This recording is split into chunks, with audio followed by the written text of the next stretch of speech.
ছাত্রলীগকে আমরা হেলমেট বাহিনী বলতাম, কিন্তু হেলমেট খোলার পর এখন তারা গুপ্ত বাহিনী হয়ে গেছে। তারা তো ছাত্রলীগ থেকে সর্বোচ্চ পর্যায়ের প্রশিক্ষণ গ্রহণ করেছে। এস্টাবলিশ ছিল যে শিবির মানে রক্ষাটা সংগঠন। শিবিরের কমিটি দেয়, তখন দেখা যাবে সব ছাত্রলীগের নেতায় শিবিরের নেতৃত্বে চলে আসছে।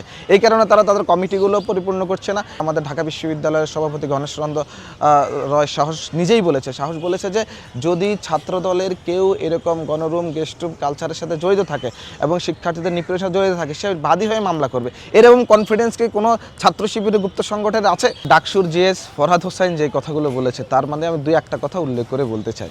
সে যে গাম্ভীর্যের সাথে এবং অহংকার প্রদর্শন করে যে কথাটা বলেছে, তারা প্রশিক্ষণ বলেছে, সত্যি তো তারা তো ছাত্রলীগের সম্পূর্ণ প্রশিক্ষণ নিয়েই তারা বিগত দিনগুলোতে ক্যাম্পাসে বিচরণ করেছিল। এবং আমরা দেখেছি ছাত্রলীগকে আমরা হেলমেট বাহিনী বলতাম, কিন্তু হেলমেট খোলার পর এখন তারা গুপ্ত বাহিনী হয়ে গেছে। তো ফরহাদের কথা তো ঠিকই আছে, তারা প্রশিক্ষণ বলে জানি, তারা তো ছাত্রলীগ থেকে সর্বোচ্চ পর্যায়ের প্রশিক্ষণ গ্রহণ করেছে। এর আগেও 90-এর দশকে শিবির কিন্তু অনেক প্রশিক্ষণ গ্রহণ করেছে। প্রশিক্ষণ রক কাটার প্রশিক্ষণ ছিল তাদের, এটা একদম এস্টাবলিশ ছিল যে শিবির মানে রক্ষাটা সংগঠন।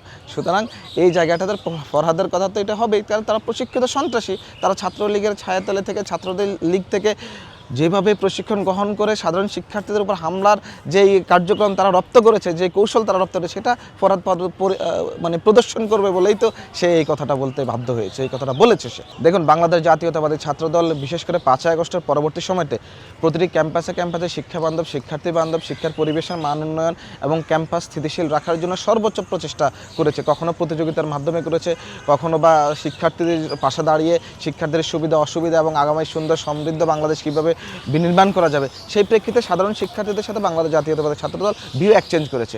তার অন্যথায় আপনারা দেখেছেন যে ছাত্রলীগের সময়, যেমন আমরা কয়েকদিন আগে দেখেছি, একটা শিক্ষার্থী আপনার স্ট্যাটাস দিয়েছিল, সেই স্ট্যাটাসে উল্লেখ করেছে যে তার হাতে এফ রহমান হলের শিক্ষার্থী, সে ছাত্র শিবিরের এখন সবচেয়ে বড় নেতা হয়ে যাবে হয়তো কয়েকদিনের মধ্যে। ছাত্রলীগের সহ সম্পাদক ছিল।